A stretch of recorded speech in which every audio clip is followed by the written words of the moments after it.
ਤਾਂ ਜਿਵੇਂ ਸਵਾਲ ਕੀਤਾ ਸੀ ਕਿ ਤੁਸੀਂ ਕਿੱਥੋਂ ਆਏ ਹੋ, ਕੌਣ ਹੋ, ਤਾਂ ਗੁਰੂ ਜੀ ਨੇ ਬਚਨ ਕੀਤਾ। ਕੱਲ ਅਸਾਂ ਇਹ ਸਵਾਲ ਵਿਚਾਰਿਆ ਸੀ, ਸਹਿਜੇ ਆਏ ਹੁਕਮ ਸਿਧਾਏ ਨਾਨਕ ਸਦਾ ਰਜ਼ਾਏ। ਇੱਥੇ ਸਹਿਜ ਦਾ ਅਰਥ ਵੀ ਹੁਕਮ ਹੀ ਹੈ। ਵੈਸੇ ਸਹਿਜ ਦਾ ਮਤਲਬ ਸਹਿਜ ਸੁਭਾਵਕ ਵੀ ਹੁੰਦਾ ਹੈ, ਸਹਿਜ ਦਾ ਅਰਥ ਗਿਆਨ ਵੀ ਹੈ, ਔਰ ਸਹਿਜ ਦਾ ਅਰਥ ਆਤਮਕ ਅਡੋਲਤਾ ਵੀ ਹੈ।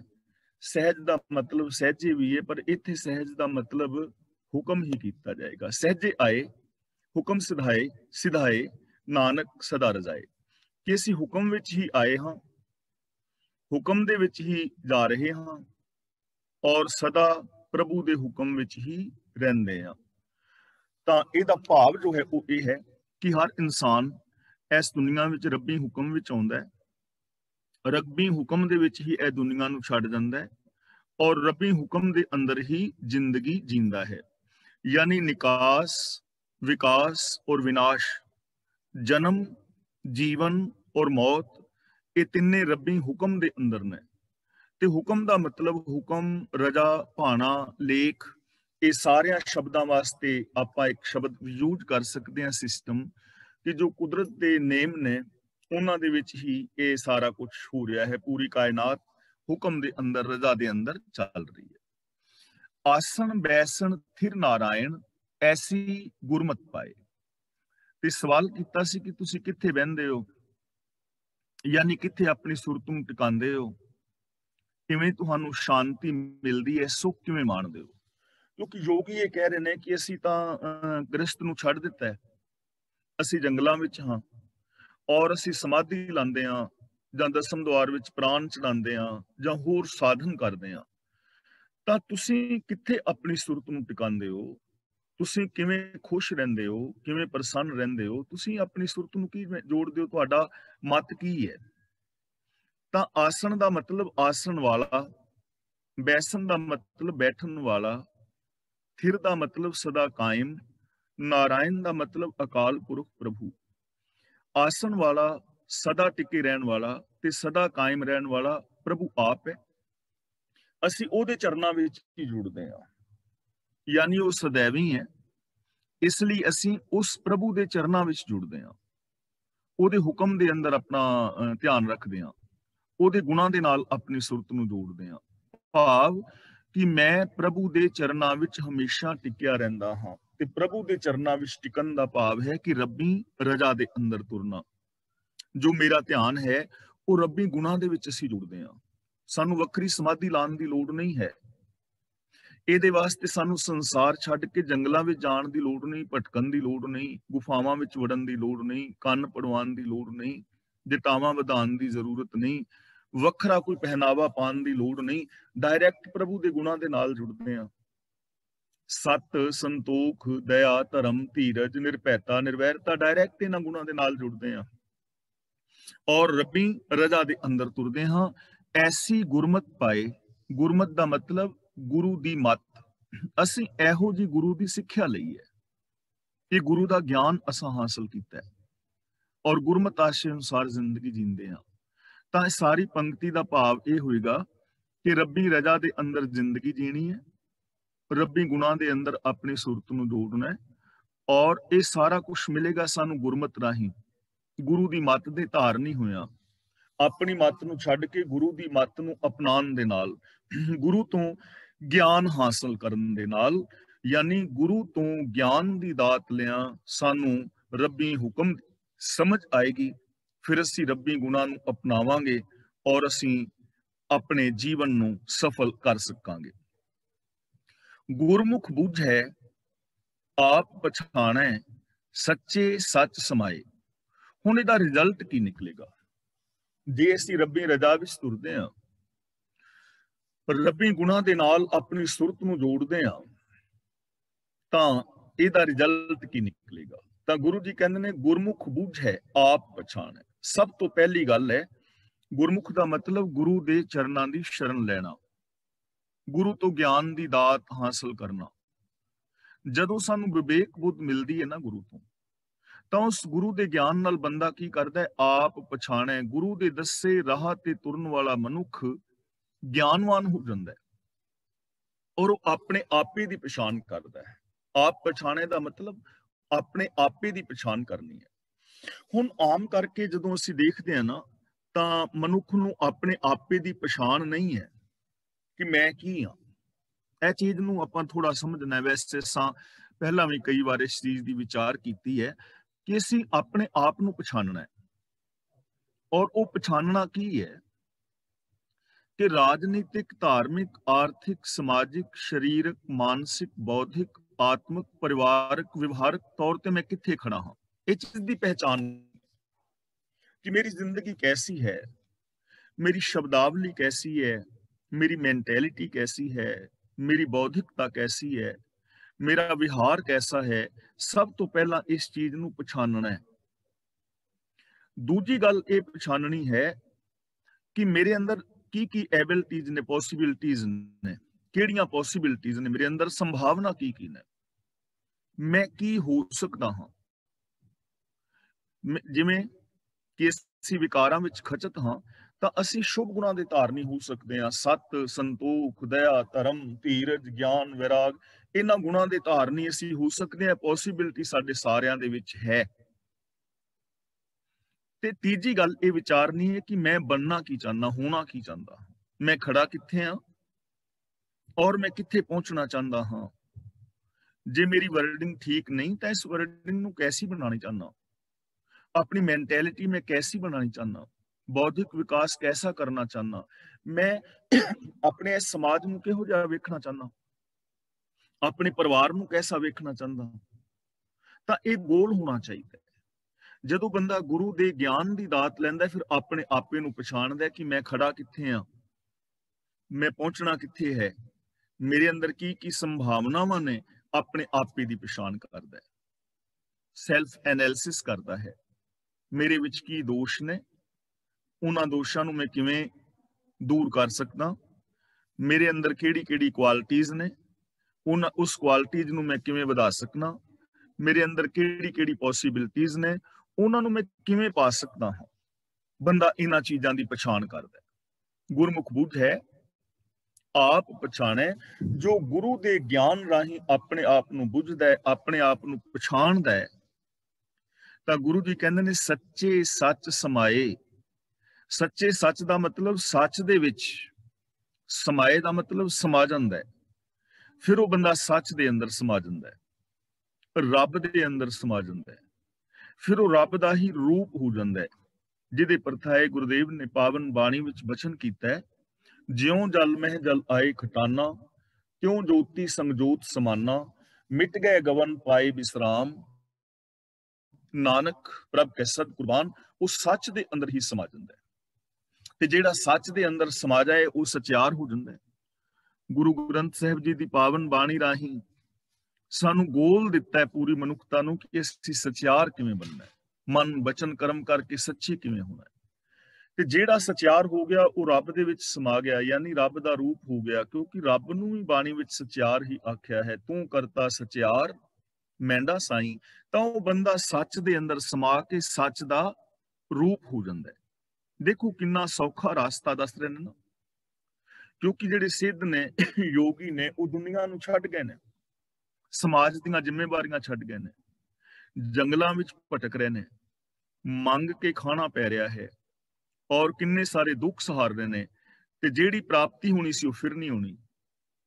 ਦੂਜੇ ਪਾਸੇ ਗੁਰੂ ਜੀ ਸਾਨੂੰ ਇੱਕ ਐਸਾ ਰਾਹ ਦੱਸ ਰਹੇ ਨੇ, ਗ੍ਰਸਤ ਦੇ ਅੰਦਰ ਰਹਿੰਦਿਆਂ, ਆਪਣੇ ਫਰਜ਼ਾਂ ਨੂੰ ਪੂਰਿਆਂ ਕਰਦਿਆਂ, ਦੁਕਾਨ ਕਰਦਿਆਂ, ਵਪਾਰ ਕਰਦਿਆਂ, ਖੇਤੀ ਕਰਦਿਆਂ, ਜੌਬ ਕਰਦਿਆਂ, ਆਪਣੇ ਆਪੇ ਦੀ ਪਹਿਚਾਨ ਕਰਨੀ, ਗੁਰੂ ਦੀ ਮੱਤ ਦੇ ਧਾਰਨੀ ਹੋਣਾ, ਔਰ ਸੱਚ ਦੇ ਅੰਦਰ ਸਮਾ ਕੇ ਸੱਚ ਦਾ ਰੂਪ ਹੋ ਜਾਣਾ। ਕਿੰਨਾ ਸੌਖਾ ਰਸਤਾ ਗੁਰੂ ਜੀ ਸਾਨੂੰ ਦਰਸਾ ਰਹੇ ਨੇ। ਅਗਲਾ ਸਵਾਲ ਕੀਤਾ ਹੈ ਸਿੱਧਾਂ ਨੇ ਗੁਰੂ ਨਾਨਕ ਪਾਤਸ਼ਾਹ ਜੀ ਦੇ ਪਾਵਨ ਚਰਨਾਂ ਵਿੱਚ, ਦੁਨੀਆ ਸਾਗਰ, ਇੱਥੇ ਥੋੜਾ ਜਿਹਾ ਵਿਸ਼ਰਾਮ ਲਗਾਵਾਂਗੇ, ਦੁਤਰ ਕਹੀਏ, ਇਹਨੂੰ ਦੁੱਤਰ ਨਹੀਂ ਪੜਨਾ, ਅੱਧਕ ਲਗਾ ਕੇ ਦੁਤਰ, ਜਿਵੇਂ ਤਰ ਔਰ ਇਹਦੇ ਨਾਲ ਦੋ ਜੋੜਨਾ ਦੁਤਰ। ਦੁਤਰ ਦਾ ਮਤਲਬ ਔਖਾ ਤਰਿਆ ਜਾਣ ਵਾਲਾ। ਦੁਨੀਆ ਸਾਗਰ ਦੁਤਰ ਕਹੀਏ, ਕਿਉਂ ਕਰ ਪਾਈਏ ਪਾਰੋ, ਕਿ ਇਹਦੇ ਤੋਂ ਪਾਰ ਕਿਵੇਂ ਪਾਇਆ ਜਾਏ। ਦੁਨੀਆ ਸਾਗਰ ਦੁਤਰ ਕਹੀਏ, ਇਹਦੇ ਤੋਂ ਪਾਰ ਕਿਵੇਂ ਲੰਘਿਆ ਜਾਏ, ਸਵਾਲ ਹੈ। ਚਰਪਟ ਦਾ ਸਵਾਲ ਹੈ ਕਿ ਜਗਤ ਇੱਕ ਐਸਾ ਸਮੁੰਦਰ ਕਿਹਾ ਜਾਂਦਾ ਹੈ ਜਿਸ ਨੂੰ ਤਰਨਾ ਔਖਾ ਹੈ। ਇਹ ਸਮੁੰਦਰ ਦਾ ਪਾਰਲਾ ਕੰਢਾ ਕਿਵੇਂ ਲੱਭੇ? ਦੁਨੀਆ ਇੱਕ ਔਖਾ ਤਰਿਆ ਜਾਣ ਵਾਲਾ ਸਮੁੰਦਰ ਹੈ, ਇਹਦਾ ਪਾਰਲਾ ਕੰਢਾ ਕਿਵੇਂ ਲੱਭੇ? ਦੇਖੋ, ਅਖਰੀ ਅਰਥ ਤਾਂ ਇਹੀ ਨੇ। ਹੁਣ ਇਹ ਚੀਜ਼ ਨੂੰ ਸਮਝਣਾ ਹੈ, ਤਰਨਾ ਕੀ ਹੈ, ਡੁੱਬਣਾ ਕੀ ਹੈ, ਔਰ ਸੰਸਾਰ ਸਾਗਰ ਜਾਂ ਦੁਨੀਆ ਸਾਗਰ ਗੁਰੂ ਜੀ ਇੱਥੇ ਜਿਹੜੇ ਸਿੱਧ ਨੇ ਉਹ ਕਿਹਨੂੰ ਕਹਿ ਰਹੇ ਨੇ? ਦੇਖੋ, ਸਾਗਰ ਹੈ ਵਿਕਾਰਾਂ ਦਾ, ਔਰ ਉਹ ਸਾਗਰ ਮੇਰੇ ਆਪਣੇ ਅੰਦਰ ਹੈ। ਕਾਮ, क्रोध, लोभ, मोह, हंकार, आसा, तृष्णा, चुगली, निंदा, झूठ, फरेब, चोरियां, यारियां, बेईमानियां, ठगियां, पहनामियां, पाप, अपराध, मेर तेर, भ्रूण हत्या, जातिवाद, लड़ाई, दंगे, फसाद आदि, ये सारे विकार ने। समुंदर है विकारां दा। इन्हां दे अंदर बंदे दी सुरत डुबी हुई है, मानसिकता, सोच इन्हां विकारां दे अंदर डुबी हुई है। और इन्हां विकारां चों पार होना कितना औखा है। आम बंदा नहीं ना हो सकता, इंपॉसिबल नहीं है, पर बंदे वास्ते औखा है। इन्हां विकारां तो बचना, ईर्खा द्वेष तो बचना कितना औखा है। और हकीकत है, कई बार मैं सोचदा ते वास्तव दे विच ना हकीकत है कि मैं परेशान हो जाऊं। रीजन, जदों सारी दुनिया नूं जे हाले फिलहाल एक पासे छड्डीए ਤਾਂ ਸਾਡੇ ਨਿੱਕੇ ਨਿੱਕੇ ਪਰਿਵਾਰ, ਜਿਹਦੇ ਵਿੱਚ ਮੈਂ ਖੁਦ ਵੀ ਸ਼ਾਮਲ ਹਾਂ, ਮੇਰਾ ਪਰਿਵਾਰ ਵੀ ਸ਼ਾਮਲ ਹੈ, ਨਿੱਕੇ ਨਿੱਕੇ ਪਰਿਵਾਰਾਂ ਦੇ ਵਿੱਚ ਅਸੀਂ 4-5 ਜੀ ਪਿਆਰ ਦੇ ਨਾਲ ਨਹੀਂ ਰਹਿ ਪਾਉਂਦੇ। ਇੱਕ ਦੂਜੇ ਨਾਲ ਲੜਾਈ, ਇੱਕ ਦੂਜੇ ਨਾਲ ਕ੍ਰੋਧ, ਇੱਕ ਦੂਜੇ ਨਾਲ ਈਰਖਾ, ਇੱਕ ਦੂਜੇ ਦੇ ਨਾਲ ਬੇਵਿਸ਼ਵਾਸੀ, ਕਿੰਨਾ ਔਖਾ ਹੈ ਨਾ। ਔਰ ਇਹ ਔਖਿਆਈ ਜ਼ਿੰਦਗੀ ਵਿੱਚ ਅਸੀਂ ਆਪ ਪੈਦਾ ਕਰ ਲਈ। ਆਪਣੇ ਪਰਿਵਾਰ ਵਿੱਚ ਮੈਂ ਪੈਦਾ ਕੀਤੀ ਹੋਈ ਹੈ, ਤੁਸੀਂ ਆਪਣੇ ਕਿਸੇ ਜਿਹਦੇ ਵਿੱਚ ਵੀ ਹੈ, ਹਰ ਪਰਿਵਾਰ ਨੇ ਆਪਣੇ ਘਰਾਂ ਦੇ ਅੰਦਰ ਜਾਂ ਆਪਣੀ ਜ਼ਿੰਦਗੀ ਨੂੰ ਔਖਿਆਂ ਕੀਤਾ ਹੋਇਆ ਨਾ। ਤਾਂ ਸਵਾਲ ਪੈਦਾ ਇਹ ਹੋ ਰਿਹਾ ਹੈ ਕਿ ਕਿਉਂ ਕਰ ਪਾਈਏ ਪਾਰੋ, ਇਹਦੇ ਤੋਂ ਪਾਰ ਕਿਵੇਂ ਲੰਘਿਆ ਜਾਏ, ਇਹਨਾਂ ਵਿਕਾਰਾਂ ਤੋਂ ਬਚਿਆ ਕਿਵੇਂ ਜਾਏ? ਇਸੇ ਨੂੰ ਕਹਿੰਦੇ ਨੇ ਪਾਰ ਲੰਘਣਾ। ਹੋਰ ਇਹ ਨਹੀਂ ਕਿ ਮਰਨ ਤੋਂ ਬਾਅਦ ਪਾਰ ਲੰਘਣਾ ਹੈ। ਆਮ ਕਰਕੇ ਐਕਸਪਲੇਨ ਕੀਤਾ ਜਾਂਦਾ ਹੈ ਕਿ ਜਦੋਂ ਬੰਦਾ ਮਰਦਾ ਹੈ ਤੇ ਮਰਨ ਤੋਂ ਬਾਅਦ ਉਹਨੂੰ ਜੰਮ ਫੜ ਕੇ ਲਿਜਾਂਦੇ ਨੇ, ਰਾਸਤੇ ਦੇ ਇੱਕ ਲਹੂ ਪਾਕ ਦੀ ਨਦੀ ਹੈ, ਵੈਤਰਨੀ ਨਦੀ, ਉਹਨੂੰ ਗਾਂ ਦੀ ਪੂਛ ਫੜ ਕੇ ਪਾਰ ਕਰਨਾ ਪੈਂਦਾ ਹੈ। ਇਸ ਕਰਕੇ ਪਿੱਛੇ ਗਊ ਦਾਨ ਕੀਤੀ ਜਾਂਦੀ ਹੈ, ਜਾਂ ਅੱਗੇ ਨਰਕਾਂ ਦੇ ਵਿੱਚ ਜਲਾਇਆ ਜਾਂਦਾ ਹੈ। ਉਸ ਤੋਂ ਬਾਅਦ ਨਰਕ ਸਵਰਗ ਕਈ ਕੁਛ, ਉਹਦੇ ਵਿੱਚੋਂ ਪਾਰ, ਉਹਦੀ ਗੱਲ ਨਹੀਂ ਹੈ ਇੱਥੇ, ਇਸ ਜ਼ਿੰਦਗੀ ਦੀ ਗੱਲ ਹੈ। ਇਸ ਜੀਵਨ ਦੇ ਵਿੱਚ ਜੋ ਵਿਕਾਰ ਨੇ, ਉਹਨਾਂ ਦੇ ਵਿੱਚੋਂ ਪਾਰ ਕਿਵੇਂ ਲੰਘਿਆ ਜਾਏ? ਦੁਨੀਆ ਸਾਗਰ ਦੁਤਰ ਕਹੀ ਹੈ, ਕਿਉਂ ਕਰ ਪਾਈ ਹੈ ਪਾਰੋ। ਚਰਪਟ ਬੋਲੇ, ਇੱਥੇ ਚਰਪਟ ਜਿਹੜਾ ਹੈ ਇੱਕ ਯੋਗੀ ਦਾ ਨਾਮ ਹੈ। ਚਰਪਟ ਬੋਲੇ ਔਧੂ ਨਾਨਕ ਦੇਹ ਸੱਚਾ ਵਿਚਾਰੋ। ਵਿਸ਼ਰਾਮ ਆਏਗਾ, ਚਰਪਟ ਬੋਲੇ ਔਧੂ ਨਾਨਕ ਦੇਹ ਸੱਚਾ ਵਿਚਾਰੋ। ਔਧੂ ਦਾ ਮੀਨਿੰਗ ਹੈ ਵਿਰਕਤ, ਨਿਰਲੇਪ, ਜਿਹੜਾ ਦੁਨੀਆ ਦੇ ਵਿਕਾਰਾਂ ਤੋਂ ਨਿਰਲੇਪ ਹੈ। ਚਰਪਟ ਬੋਲੇ ਦਾ ਚਰਪਟ ਇੱਥੇ ਇੱਕ ਸਿੱਧ ਦਾ ਨਾਮ ਹੈ ਤੇ ਉਹ ਸਵਾਲ ਕਰ ਰਿਹਾ ਹੈ ਤੇ ਕਹਿੰਦਾ ਹੈ, ਹੇ ਵਿਰਕਤ ਨਾਨਕ ਦੇਹ ਸੱਚਾ ਵਿਚਾਰੋ, ਕਿ ਸੱਚਾ ਵਿਚਾਰ ਦੱਸ ਕਿ ਇਹ ਦੁਨੀਆ ਸਾਗਰ ਜੋ ਦੁਤਾਰ ਹੈ, ਇਹਦੇ ਤੋਂ ਪਾਰ ਕਿਵੇਂ ਲੰਘਿਆ ਜਾਂਦਾ ਹੈ। ਹੇ ਨਾਨਕ, ਵਿਰਕਤ ਨਾਨਕ, ਵਿਰਕਤ ਦਾ ਮਤਲਬ ਦੁਨੀਆ ਤੋਂ ਨਿਰਲੇਪ, ਤੂੰ ਇਹ ਸੱਚਾ ਵਿਚਾਰ ਦੇ, ਤੇਰੀ ਵਿਚਾਰ ਕੀ ਹੈ, ਇਹਦੇ ਬਾਰੇ ਕੀ ਕਹਿਣਾ ਚਾਹੁੰਦੇ ਹੋ, ਸਵਾਲ ਹੈ। ਤਾਂ ਗੁਰੂ ਜੀ ਅੱਗੇ ਹੁਣ ਕਹਿ ਰਹੇ ਨੇ, ਆਪੇ ਆਖੈ ਆਪੇ ਸਮਝੈ ਤਿਸ ਕਿਆ ਉੱਤਰ ਦੀਜੈ। ਆਪੇ ਆਖੈ ਆਪੇ ਸਮਝੈ ਤਿਸ ਕਿਆ ਉੱਤਰ ਦੀਜੈ। ਹੁਣ ਗੁਰੂ ਜੀ ਕਹਿੰਦੇ ਨੇ ਕਿ ਹੇ ਜੋਗੀ, ਤੂੰ ਆਪ ਹੀ ਜਗਤ ਨੂੰ ਦੁੱਤਰ ਕਹਿ ਦਿੱਤਾ ਹੈ, ਨਾ ਤਰਿਆ ਜਾਣ ਵਾਲਾ, ਤਾਂ ਉੱਤਰ ਤਾਂ ਤੂੰ ਆਪ ਹੀ ਦੇ ਦਿੱਤਾ ਹੈ। ਕਿਉਂਕਿ ਜੋ ਦੁਤਰ ਹੈ ਉਹ ਤਰਿਆ ਕਿਵੇਂ ਜਾ ਸਕਦਾ ਹੈ, ਸੱਚ ਦੱਸ। ਤਾਂ ਹੁਣ ਗੁਰੂ ਜੀ ਕਹਿੰਦੇ ਨੇ, ਆਪੇ ਆਖੈ ਆਪੇ ਸਮਝੈ ਤਿਸ ਕਿਆ ਉੱਤਰ ਦੀਜੈ। ਜੋ ਮਨੁੱਖ ਆਪ ਆਖਦਾ ਹੈ ਤੇ ਆਪ ਉਹਨੂੰ ਸਮਝਦਾ ਵੀ ਹੈ, ਉਹਨੂੰ ਉਹਦੇ ਸਵਾਲ ਦਾ ਉੱਤਰ ਦੇਣ ਦੀ ਕੀ ਲੋੜ ਹੈ? ਉਹਨੂੰ ਕੀ ਉੱਤਰ ਦਈਏ? कि तू खुद ही कहते रहा है कि दुनिया दुतार है, ये मुश्किल तरन वाली है, इनू तरिया नहीं जा सकता, ਤਾਂ ਤੂੰ ਸਵਾਲ ਵੀ ਕੀਤਾ ਤੇ ਸਵਾਲ ਦਾ ਉੱਤਰ ਵੀ ਆਪ ਹੀ ਦੇ ਰਿਹਾ। ਇਹ ਜਿਹੜੀ ਹੈ ਨਾ ਵਿਚਾਰਧਾਰਾ ਦੇ ਵਿੱਚ ਜਦੋਂ ਅਸੀਂ ਆਪਸ ਵਿੱਚ ਵਿਚਾਰ ਕਰਦੇ ਹਾਂ ਉਦੋਂ ਵੀ ਇਹ ਪ੍ਰੋਬਲਮ ਆਉਂਦੀ ਹੈ। ਸਵਾਲ ਕਰਨ ਵਾਲੇ ਦਾ ਮੀਨਿੰਗ ਮਤਲਬ ਕੇਵਲ ਹੁੰਦਾ ਹੈ ਕਿ ਉਹ ਸਵਾਲ ਹੀ ਕਰੇ, ਪਰ ਜਦੋਂ ਅਸੀਂ ਵੀ ਵਿਚਾਰ ਕਰਦੇ ਹਾਂ ਤੇ ਅਸੀਂ ਆਪਣੇ ਸਵਾਲ ਵੀ ਸਾਡੇ ਉੱਤਰ ਹੀ ਹੁੰਦੇ ਨੇ। ਅਸੀਂ ਕਰਨ ਲੱਗਦੇ ਹਾਂ ਸਵਾਲ ਤੇ ਸਵਾਲ ਕਰਦੇ ਕਰਦੇ ਕਿੰਨਾ ਸਮਾਂ ਅਸੀਂ ਲੈ ਜਾਂਦੇ ਹਾਂ ਤੇ ਪਤਾ ਹੀ ਨਹੀਂ ਲੱਗਦਾ ਵੀ ਹੁਣ ਅਸੀਂ ਕੀ ਹੈ। ਤਾਂ ਜਦੋਂ ਅਸੀਂ ਟੇਬਲ ਟਾਕ ਕਰੀਏ ਜਾਂ ਵਿਚਾਰ ਵਟਾਂਦਰੇ ਦੇ ਵਿੱਚ ਬੈਠੀਏ ਤਾਂ ਉੱਥੇ ਬਹੁਤ ਇਹ ਚੀਜ਼ਾਂ ਧਿਆਨ ਰੱਖਣ ਦੀ ਜ਼ਰੂਰਤ ਹੈ। ਤਾਂ ਗੁਰੂ ਜੀ ਸਾਨੂੰ ਹੁਣ ਸਮਝਾ ਰਹੇ ਨੇ, ਸਿੱਧਾਂ ਦੇ ਨਾਲ ਵਿਚਾਰ ਕਰਦੇ ਹਾਂ। ਸਾਚ ਕਹੋ ਤੁਮ ਪਾਰਗ੍ਰਾਮੀ, ਦਿਸ ਦਾ ਮੀਨਿੰਗ ਭਾਈ ਸਾਹਿਬ ਸਿੰਘ ਜੀ ਜੋ ਕਰ ਰਹੇ ਨੇ, ਮੈਂ ਉਹੀ ਅਰਥ ਆਪ ਨਾਲ ਸਾਂਝੇ ਕਰ ਰਿਹਾ। ਸਾਚ ਕਹੋ, ਇੱਥੇ ਵਿਸਰਾਮ ਲਾਵਾਂਗੇ। ਤੁਮ ਪਾਰਗ੍ਰਾਮੀ, ਤੁਝ ਕਿਆ ਬੈਸਣ ਦੀਜੈ। ਇਸ ਵਾਸਤੇ ਇਹ ਚਰਪਟ ਤੇਰੇ ਪ੍ਰਸ਼ਨ ਵਿੱਚ ਕੋਈ ਉਕਾਈ ਲੱਭਣ ਦੀ ਲੋੜ ਨਹੀਂ ਹੈ। ਉਹਦੇ ਦਾ ਉੱਤਰ ਇਹ ਹੈ ਕਿ ਸਦਾ ਜਿਹੜਾ ਕਾਇਮ ਰਹਿਣ ਵਾਲਾ ਪ੍ਰਭੂ ਹੈ, ਉਹਦੇ ਗੁਣਾਂ ਨੂੰ ਜੇ ਅਸੀਂ ਗਾਵੀਏ ਤਾਂ ਪਾਰ ਲੰਘਿਆ ਜਾ ਸਕਦਾ ਹੈ। ਇੱਥੇ ਬੈਸਣ ਦੀਜੇ ਨੂੰ ਥੋੜਾ ਜਿਹਾ ਸਮਝਣਾ ਹੈ। ਬੈਸਣ ਦਾ ਅਰਥ ਕਰ ਰਹੇ ਨੇ ਕਿ ਉਕਾਈ ਲੱਭਣ ਦਾ ਜਿਹੜਾ ਕੋਈ ਯਤਨ ਹੈ ਨਾ, ਬੈਸਣ ਦਾ ਮਤਲਬ ਵਿਅਸਨ, ਉਕਾਈ, ਨੁਕਸ। ਤੁਝ ਕਿਆ ਬੈਸਣ ਦੀਜੇ, ਤੇਰੇ ਸਵਾਲ ਦੇ ਵਿੱਚ ਅਸੀਂ ਕੀ ਨੁਕਸ ਕੱਢੀਏ। ਲੇਕਿਨ ਫਿਰ ਵੀ ਸਾਚ ਕਹੋ, ਸਾਚ ਦਾ ਮਤਲਬ ਸੱਚ ਆਖੋ, ਤਾਂ ਤੁਸੀਂ ਪਾਰ ਲੰਘ ਸਕਦੇ ਹੋ। ਯਾਨੀ ਸੱਚ ਬੋਲਣ ਦੇ ਨਾਲ, ਸੱਚ ਦੇ ਧਾਰਨੀ ਹੋਣ ਦੇ ਨਾਲ ਇਸ ਦੁਨੀਆ ਦੇ ਵਿੱਚੋਂ ਪਾਰ ਲੰਘਿਆ ਜਾ ਸਕਦਾ ਹੈ। ਬਿਲਕੁਲ ਸੌਖਾ ਉੱਤਰ ਹੈ। ਸਾਚ ਕਹੋ ਦਾ ਮਤਲਬ ਸੱਚ ਕਹੋ, ਸੱਚ ਨੂੰ ਯਾਦ ਰੱਖੋ, ਸੱਚ ਦੀ ਸਿਫਤ ਸਲਾਹ ਕਰੋ, ਤਾਂ ਪਾਰ ਲੰਘਿਆ ਜਾ ਸਕਦਾ ਹੈ। ਹੁਣ ਦੇਖੋ, ਦੁਨੀਆ ਦੇ ਵਿੱਚੋਂ ਪਾਰ ਲੰਘਣ ਦਾ ਜਿਹੜੇ ਆਪਾਪ ਵਿਕਾਰ ਨੇ ਜਾਂ ਸਾਡੀ ਇਹ ਸ਼ਾਂਤੀ ਹੈ, ਇਹਦੇ ਚੋਂ ਪਾਰ ਲੰਘਣ ਦਾ ਕਿੰਨਾ ਸੌਖਾ ਸਾਧਨ ਦੱਸਿਆ ਹੈ ਨਾ। ਸਾਚ ਕਹੋ ਵੀ ਸੱਚ ਬੋਲੋ, ਸੱਚ ਵਿਚਾਰੋ, ਸੱਚ ਨੂੰ ਸੰਗ੍ਰਹਿਣ ਕਰੋ, ਸੱਚਾ ਵਿਹਾਰ ਕਰੋ। ਯਾਨੀ ਮਨ, ਬਚਨ ਔਰ ਕਰਮ ਕਰਕੇ ਸੱਚੇ ਹੋ ਜਾਓ ਤਾਂ ਵਿਕਾਰਾਂ ਚੋਂ ਪਾਰ ਨਿਕਲ ਜਾਓਗੇ। ਕਿੰਨਾ ਸੌਖਾ ਉੱਤਰ ਹੈ, ਕਿੰਨਾ ਸੌਖਾ ਸਾਧਨ ਹੈ। ਦੇਖੋ, ਜੇ ਚੋਰੀ ਕਰਨੀ ਹੈ ਨਾ ਤਾਂ ਚੋਰੀ ਕਰਨ ਵਾਸਤੇ ਝੂਠ ਤੇ ਚਾਹੀਦਾ ਹੈ। ਜਦੋਂ ਬੰਦਾ ਸੱਚ ਨੂੰ ਅਪਣਾ ਲੇਗਾ ਤੇ ਕੋਈ ਬੰਦਾ ਚੋਰੀ ਨਹੀਂ ਨਾ ਕਰੇਗਾ। ਰਿਸ਼ਵਤ ਲੈਣ ਔਰ ਦੇਣ ਵਾਲੇ ਨੂੰ ਝੂਠ ਚਾਹੀਦਾ, ਝੂਠ ਤੋਂ ਬਿਨਾਂ ਰਿਸ਼ਵਤ ਨਹੀਂ ਦਿੱਤੀ ਜਾਂਦੀ। ਸੱਚ ਤਾਂ ਇਹ ਹੈ ਕਿ ਜੋ ਵੀ ਕੰਮ ਸਭ ਸਾਹਮਣੇ ਹੈ ਉਹਨੂੰ ਕਰ। ਸੱਚ ਤਾਂ ਇਹ ਹੈ ਕਿ ਇਹ ਤੇਰਾ ਕੰਮ ਨਹੀਂ ਹੋ ਸਕਦਾ ਕਿਉਂਕਿ ਇਹਦੇ ਵਿੱਚ ਉਕਾਈ ਹੈ, ਤਾਂ ਬੰਦਾ ਉਸ ਉਕਾਈ ਨੂੰ ਦੂਰ ਕਰੇਗਾ। ਪਰ ਜਦੋਂ ਬੰਦਾ ਸੱਚ ਨੂੰ ਛੱਡੇਗਾ ਤੇ ਉਹ ਰਿਸ਼ਵਤ ਦੇਵੇਗਾ ਤੇ ਰਿਸ਼ਵਤ ਲੈਣ ਵਾਲਾ ਵੀ ਸੱਚ ਨੂੰ ਛੱਡੇਗਾ, ਤਾਂ ਹੀ ਝੂਠ ਅੱਗੇ ਚੱਲੇਗਾ ਨਾ। ਤਾਂ ਸੱਚ ਕਹਿਣ ਦੇ ਨਾਲ, ਸੱਚ ਨੂੰ ਅਪਣਾਉਣ ਦੇ ਨਾਲ ਸਾਡੀਆਂ ਸਾਰੀਆਂ ਸਮੱਸਿਆਵਾਂ ਹੱਲ ਹੋ ਸਕਦੀਆਂ ਨੇ।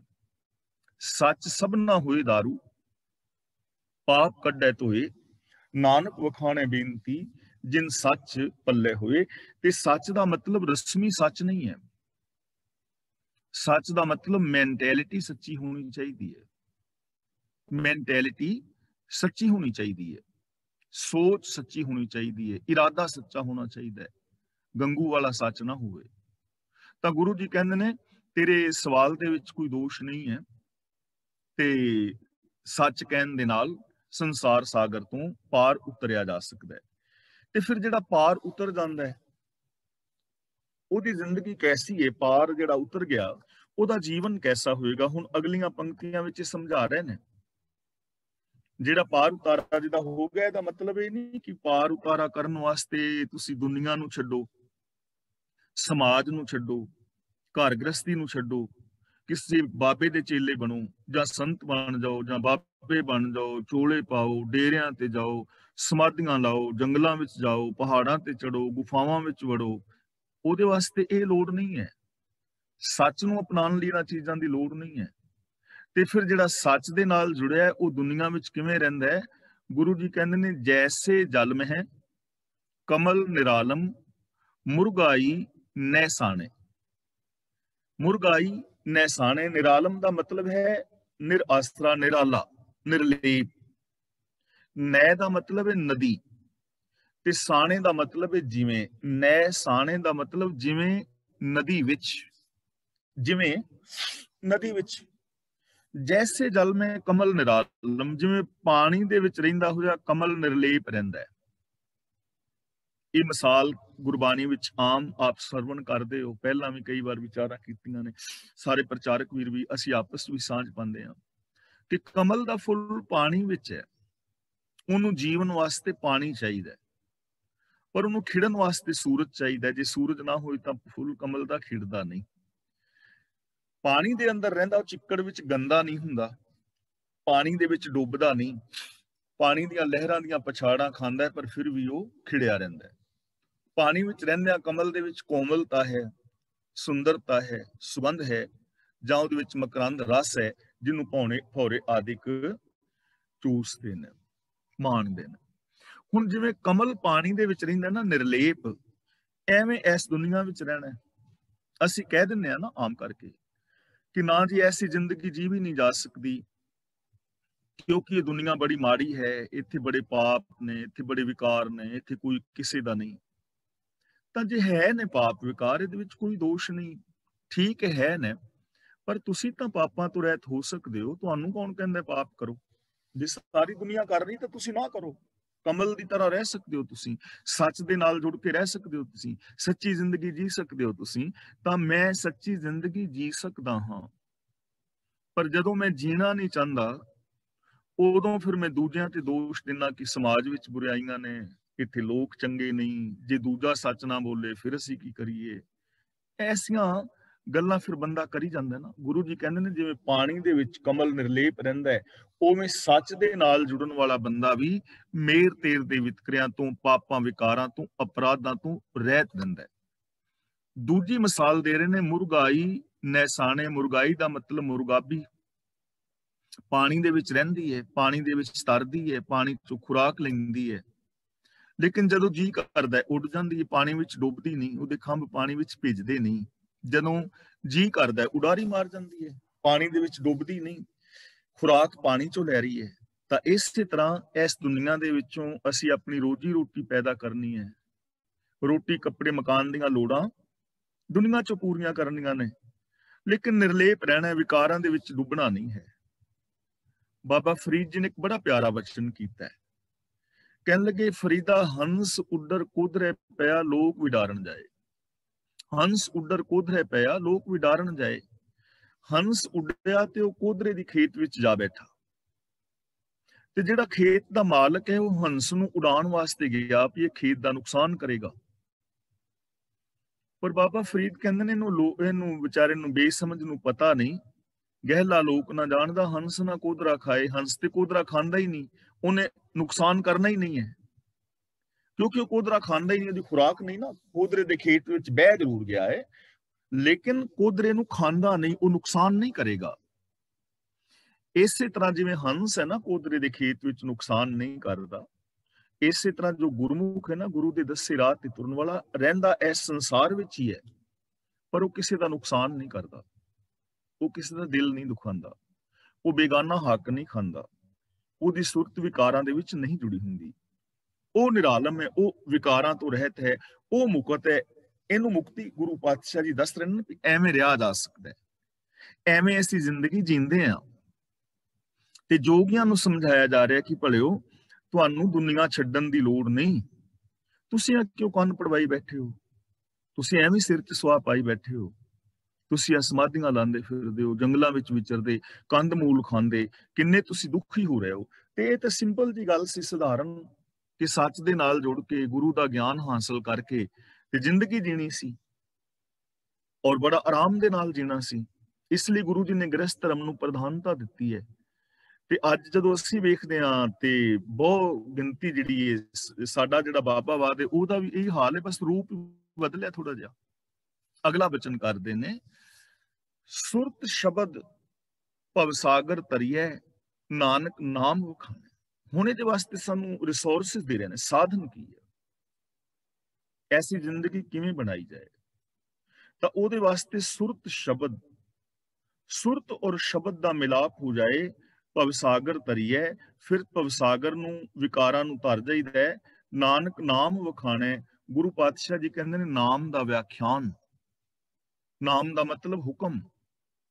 ਹੁਕਮ ਦੀ ਗੱਲ ਕਰੋ, ਹੁਕਮ ਦੇ ਵਿੱਚ ਰਹੋ, ਰੱਬੀ ਗੁਣਾਂ ਦੀ ਗੱਲ ਕਰੋ। ਸੁਰਤ ਸ਼ਬਦ ਨੂੰ ਸਮਝ ਲੈਣਾ ਇੱਥੇ ਮੇਨ ਚੀਜ਼ ਹੈ, ਸੁਰਤ ਸ਼ਬਦ। ਕਿਉਂਕਿ ਸੁਰਤ ਸ਼ਬਦ ਦੀ ਜੋ ਐਕਸਪਲੇਨੇਸ਼ਨ ਹੈ ਨਾ, ਇੰਟਰਪ੍ਰੀਟੇਸ਼ਨ, ਉਹ ਜਿਹੜੀ ਕੀਤੀ ਗਈ ਹੈ ਉਹ ਯੋਗੀਆਂ ਵਾਲੀ ਕੀਤੀ ਗਈ ਹੈ ਕਿ ਤੁਸੀਂ ਬੈਠੋ ਔਰ ਸੁਰਤ ਨੂੰ ਦਸਮ ਦੁਆਰ ਦੇ ਵਿੱਚ ਜੋੜੋ।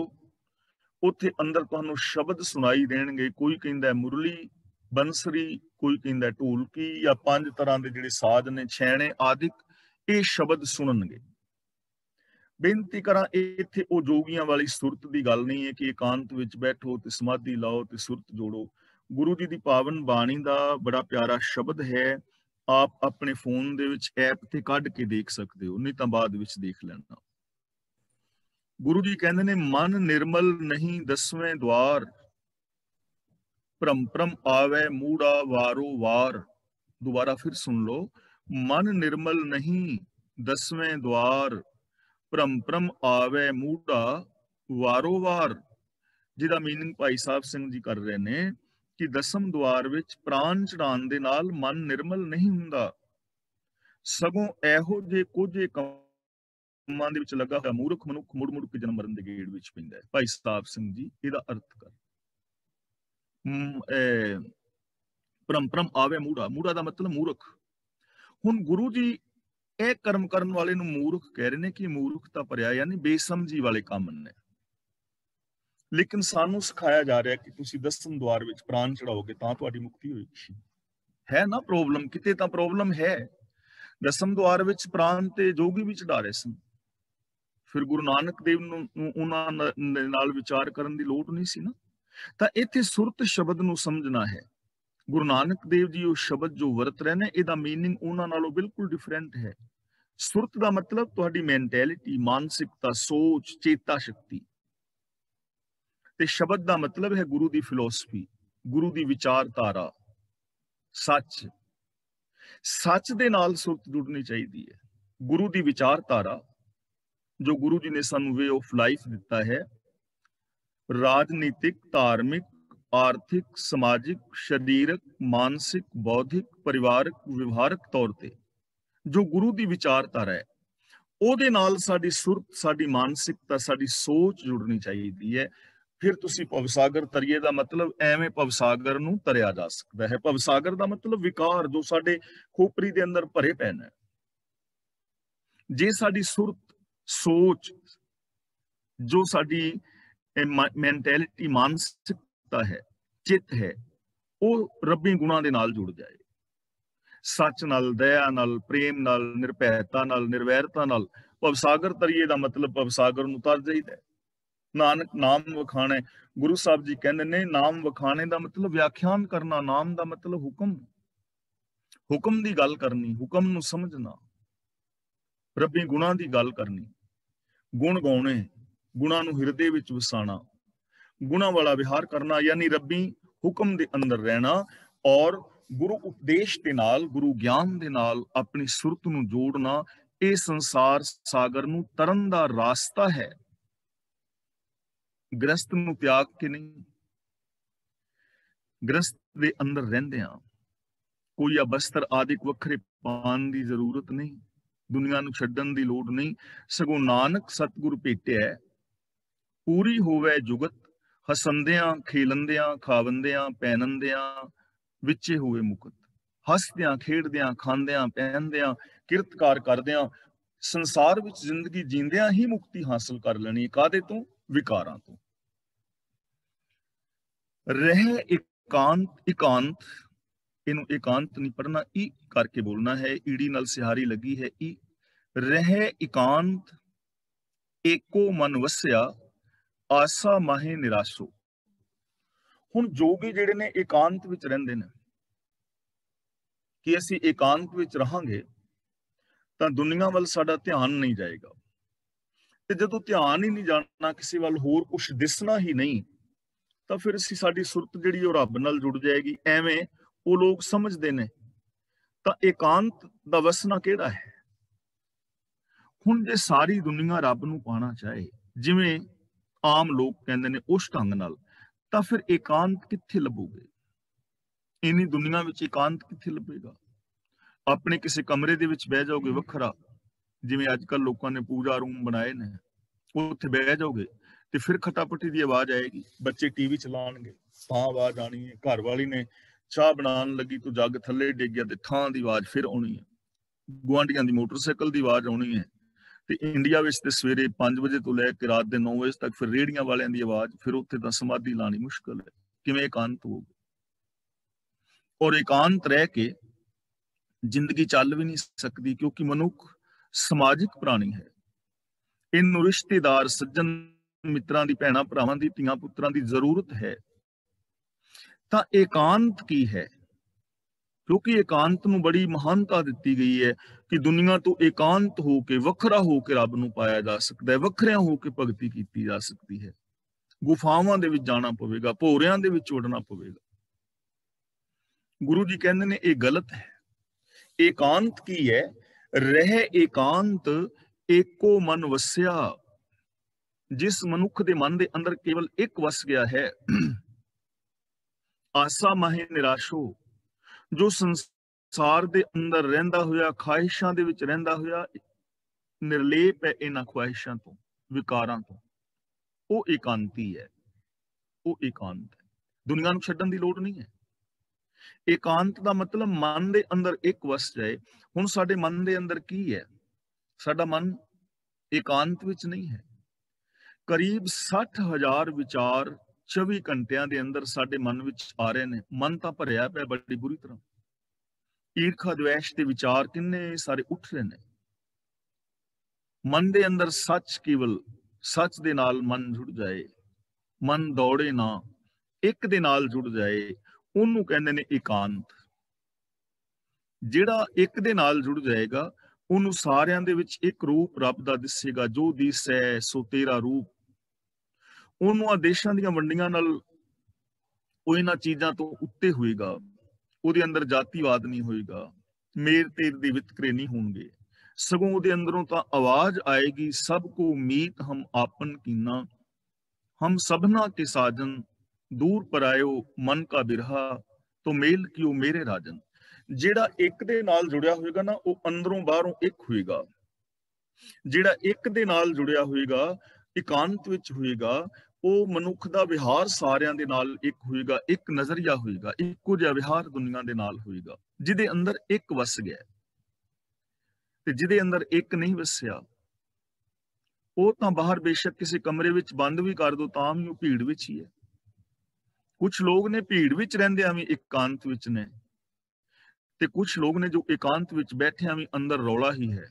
ਮੈਂ ਇੱਥੇ ਇਕੱਲਾ ਬੈਠਾ, ਲੇਕਿਨ ਇਕੱਲਾ ਬੈਠਾ ਸੋਚ ਰਿਹਾ ਕਿ ਉਦੋਂ ਵਿਆਹ ਦੇ ਵਿੱਚ ਮੇਰੀ ਭੂਆ ਨੇ ਮੈਨੂੰ ਮਾੜਾ ਬੋਲਿਆ ਸੀ, ਤੇ ਸਾਡੇ ਨਾਨਕੇ ਨਹੀਂ ਸਨ ਚੰਗੀ ਤਰ੍ਹਾਂ ਵਰਤੇ, ਤੇ ਸਾਡੇ ਦਾਦਕਿਆਂ ਨੇ ਇੰਜ ਕੀਤਾ ਸੀ, ਤੇ ਫਲਾਣੇ ਮੇਲੇ ਤੇ ਗਏ ਸਾਂ ਤੇ ਉੱਥੇ ਲੜਾਈ ਹੋ ਗਈ ਸੀ ਫਲਾਂ ਬੰਦੇ ਨੇ। ਯਾਨੀ ਭੀੜ ਦੇ ਵਿੱਚ ਹੀ ਆ ਨਾ, ਬੈਠਾ ਇਕੱਲਾ ਵਾਂ ਪਰ ਇਕੱਲਾ ਹੀ ਭੀੜ ਵਿੱਚ ਆ। ਔਰ ਬੰਦਾ ਇਕਾਂਤ ਜਦੋਂ ਆਪਣੇ ਅੰਦਰ ਝਾਤ ਮਾਰਦਾ ਹੈ ਨਾ, ਤਾਂ ਇੱਕ ਦੇ ਨਾਲ ਜੁੜਨਾ ਵੀ ਆਮ ਲੋਕ ਨਹੀਂ ਚਾਹੁੰਦੇ। ਤਾਂ ਗੁਰੂ ਸਾਹਿਬ ਜੀ ਇੱਥੇ ਸਮਝਾ ਰਹੇ ਨੇ ਕਿ ਸਿੱਧੋ, ਦੁਨੀਆ ਛੱਡਣ ਦੀ ਲੋੜ ਨਹੀਂ ਜੋ ਤੁਸੀਂ ਛੱਡੀ ਫਿਰਦੇ ਹੋ। ਇਕਾਂਤ ਵਿੱਚ, ਜੰਗਲਾਂ ਵਿੱਚ ਜਾਣ ਦੀ ਲੋੜ ਨਹੀਂ ਹੈ। ਬਾਬਾ ਫਰੀਦ ਜੀ ਵੀ ਸਮਝਾਉਂਦੇ ਨੇ, ਫਰੀਦਾ ਜੰਗਲ ਜੰਗਲ ਕਿਆ ਪਵੇਂ, ਵਣ ਕੰਡਾ ਮੋੜਹਿ, ਵਸੀ ਰੱਬ ਹੀ ਆਲੀਏ, ਜੰਗਲ ਕਿਆ ਢੂੰਢੇ, ਊਹਾਂ ਤੋਂ ਜਾਈਏ ਜੋ ਈਹਾਂ ਨਾ ਹੋਏ। ਮਾਂ ਬਾਪ ਨੂੰ ਛੱਡ ਕੇ, ਭੈਣਾਂ ਭਰਾਵਾਂ ਨੂੰ ਛੱਡ ਕੇ ਮੈਂ ਤਾਂ ਜੰਗਲਾਂ ਵਿੱਚ ਜਾਵਾਂ ਜੇ ਮੇਰੇ ਮਾਂ ਬਾਪ ਵਿੱਚ ਰੱਬ ਨਾ ਹੋਵੇ, ਭੈਣਾਂ ਭਰਾਵਾਂ ਵਿੱਚ ਰੱਬ ਨਾ ਹੋਵੇ। ਗੁਰੂ ਜੀ ਤਾਂ ਕਹਿ ਰਹੇ ਨੇ, ਤੂੰ ਮੇਰਾ ਪਿਤਾ, ਤੂੰ ਹੈ ਮੇਰਾ ਮਾਤਾ, ਤੂੰ ਮੇਰਾ ਬੰਧਪ, ਤੂੰ ਮੇਰਾ ਭਰਾਤਾ, ਤੂੰ ਮੇਰਾ ਰਾਖਾ, ਸਭਨੀ ਥਾਈ ਤਾਂ ਪੋ ਕਿਹਾ ਕਾੜਾ ਜੀ। ਦੇਖੋ, ਜੇ ਇਹਨਾਂ ਚੀਜ਼ਾਂ ਨੂੰ ਪਿਆਰ ਨਾਲ ਸਮਝਿਆ ਜਾਏ ਔਰ ਆਪਣੀਆਂ ਕਮਜ਼ੋਰੀਆਂ ਨੂੰ ਦੂਰ ਕਰਕੇ, ਆਪਣੀਆਂ ਕਮਜ਼ੋਰੀਆਂ ਇਧਰ ਨਾ ਥੁੱਪੀਆਂ ਜਾਣ ਬਾਣੀ ਤੇ, ਸਗੋਂ ਬਾਣੀ ਅਨੁਸਾਰ ਆਪਣੀਆਂ ਕਮਜ਼ੋਰੀਆਂ ਨੂੰ ਦੂਰ ਕੀਤਾ ਜਾਏ। ਇਹ ਨਾ ਕਿਹਾ ਜਾਏ ਕਿ ਜੇ ਕੋਈ ਦੂਜਾ ਨਾ ਕਵੇ ਜਾਂ ਇੰਜ ਨਹੀਂ ਹੋ ਸਕਦਾ, ਐਸਾ ਨਹੀਂ ਹੈ। ਮਾਂ ਦੇ ਅੰਦਰ ਰੱਬ ਨੂੰ ਵੇਖੋ, ਪਿਓ ਦੇ ਅੰਦਰ ਰੱਬ ਨੂੰ ਵੇਖੋ, ਭੈਣਾਂ ਭਰਾਵਾਂ ਵਿੱਚ ਰੱਬ ਨੂੰ ਜੇ ਕੋਈ ਵੇਖੇ ਔਰ ਬੱਚੇ ਮਾਂ-ਬਾਪ ਦੇ ਨਾਲ ਰੱਬ ਵਰਗਾ ਪਿਆਰ ਔਰ ਸਤਿਕਾਰ ਕਰਨ ਤਾਂ ਜ਼ਿੰਦਗੀ ਕਿੰਨੀ ਸੌਖੀ ਹੋ ਜਾਏਗੀ। ਜੋਗੀ ਬਣਨ ਦੀ ਲੋੜ ਹੈ? ਜੋਗੀ ਬਣਨ ਦੀ ਲੋੜ ਨਹੀਂ, ਸੰਸਾਰ ਨੂੰ ਛੱਡਣ ਦੀ ਲੋੜ ਨਹੀਂ। ਜੇ ਸਾਰੇ ਇਹ ਚੀਜ਼ ਨੂੰ ਸੋਚ ਲੈਣ, ਸਮਝ ਲੈਣ, ਵਿਚਾਰ ਲੈਣ, ਘਰ ਸਵਰਗ ਹੋ ਸਕਦੇ ਨੇ। ਤਾਂ ਰਹਿ ਇਕਾਂਤ ਏਕੋ ਮਨ ਵਸਿਆ, ਆਸਾ ਮਾਹਿ ਨਿਰਾਸੋ। ਜੋ ਇੱਕ ਸਵਾਮੀ ਨੂੰ ਆਪਣੇ ਅੰਦਰ ਟਿਕਾ ਲੈਂਦਾ ਹੈ ਔਰ ਖਾਹਿਸ਼ਾਂ ਤੋਂ ਰਹਿਤ ਜ਼ਿੰਦਗੀ ਜੀਂਦਾ ਹੈ, ਉਹ ਬੰਦਾ ਇਕਾਂਤ ਵਿੱਚ ਹੈ, ਕਿਉਂਕਿ ਉਹਦੇ ਅੰਦਰ ਭੀੜ ਨਹੀਂ ਹੈ ਵਿਚਾਰਾਂ ਦੀ। ਉਹ ਆਪਣੇ ਗੋਲ ਦੇ ਉੱਤੇ ਹੈ। ਉਹਦੀ ਜ਼ਿੰਦਗੀ ਦਾ ਮਕਸਦ ਹੈ ਸਚਿਆਰ ਹੋਣਾ। ਉਹ ਸੱਚ ਨੂੰ ਬੇਸ ਬਣਾ ਕੇ ਜ਼ਿੰਦਗੀ ਜੀ ਰਿਹਾ ਹੈ। ਇੱਕੋ ਜਿਹਾ ਉਹਦੇ ਨਾਲ ਵਿਹਾਰ ਹੈ। ਇਹਨੂੰ ਕਹਿੰਦੇ ਨੇ ਇਕਾਂਤ। ਅਗੰਮ ਅਗੋਚਰ ਦੇਖ ਦਿਖਾਏ, ਨਾਨਕ ਤਾਕਾ ਦਾਸੋ। ਅਗੰਮ ਦਾ ਮਤਲਬ ਅਪਹੁੰਚ, ਅਗੋਚਰ ਦਾ ਮਤਲਬ ਸਾਡੇ ਗਿਆਨ ਇੰਦਰੀਆਂ ਤੋਂ ਜੋ ਪਰੇ ਹੈ। ਦੇਖ ਦੇਖ ਅੱਖੀ ਨਾਲ ਸਿਹਾਰੀ ਹੈ, ਜਿਸ ਦਾ ਮਤਲਬ ਦੇਖ ਕੇ। ਦਿਖਾਏ ਦਾ ਮਤਲਬ ਦੂਜਿਆਂ ਨੂੰ ਵਿਖਾਵੇ। ਨਾਨਕ ਤਾਕਾ ਦਾਸੋ। ਗੁਰੂ ਨਾਨਕ ਦੇਵ ਜੀ ਕਹਿ ਰਹੇ ਨੇ ਕਿ ਮੈਂ ਉਸ ਬੰਦੇ ਦਾ ਦਾਸ ਹਾਂ, ਮੈਂ ਉਹਦਾ ਸੇਵਕ ਹੋਣ ਲਈ ਤਿਆਰ ਹਾਂ। ਜਿਹੜਾ ਪ੍ਰਭੂ ਜੋ ਅਪਹੁੰਚ ਹੈ, ਮਨ ਇੰਦਰੀਆਂ ਦੀ ਪਹੁੰਚ ਤੋਂ ਪਰੇ ਹੈ, ਜਿਹੜਾ ਉਹਨੂੰ ਦੇਖ ਲਵੇ, ਮਹਿਸੂਸ ਕਰੇ ਔਰ ਫਿਰ ਦੂਜਿਆਂ ਨੂੰ ਵੀ ਦਿਖਾਏ, ਦੂਜਿਆਂ ਨੂੰ ਇਹ ਚੀਜ਼ ਸਮਝਾਏ, ਤਾਂ ਗੁਰੂ ਜੀ ਕਹਿੰਦੇ ਨੇ ਮੈਂ ਉਸ ਮਨੁੱਖ ਦਾ ਦਾਸ ਹਾਂ, ਉਹਦਾ ਮੈਂ ਸੇਵਕ ਹਾਂ। ਉਹ ਮਨੁੱਖ ਮਹਾਨ ਹੈ।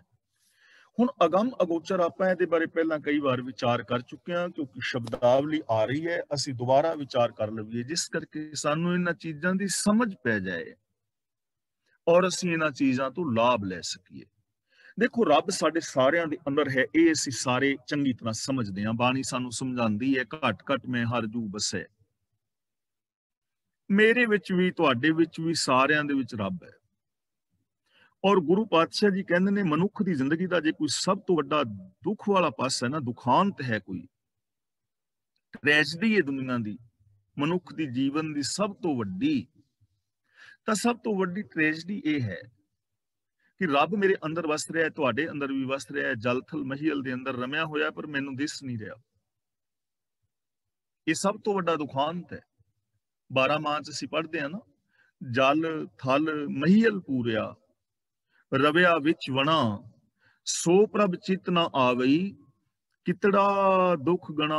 ਕਿਤੜਾ ਦੁੱਖ ਗਣਾ ਦਾ ਮਤਲਬ ਕਿੱਡੇ ਵੱਡੇ ਦੁੱਖ ਦੀ ਗੱਲ ਹੈ ਕਿ ਜਿਹੜਾ ਰੱਬ ਜਲਾਂ ਵਿੱਚ, ਥਲਾਂ ਵਿੱਚ, ਧਰਤੀ ਵਿੱਚ, ਆਕਾਸ਼ ਵਿੱਚ, ਵਨਸਪਤੀ, ਮਨੁੱਖ ਮਾਤਰ, ਜੀਵ ਜਨਤਾ ਦੇ ਅੰਦਰ ਸਮਾਇਆ ਹੋਵੇ ਤੇ ਉਹ ਇਹਦੇ ਚਿੱਤ ਵਿੱਚ ਹੀ ਨਾ ਹੋਵੇ, ਉਹਨੂੰ ਦਿਸੇ ਹੀ ਨਾ, ਇਸ ਤੋਂ ਵੱਡੀ ਦੁੱਖ ਵਾਲੀ ਗੱਲ ਕੀ ਹੋ ਸਕਦੀ ਹੈ?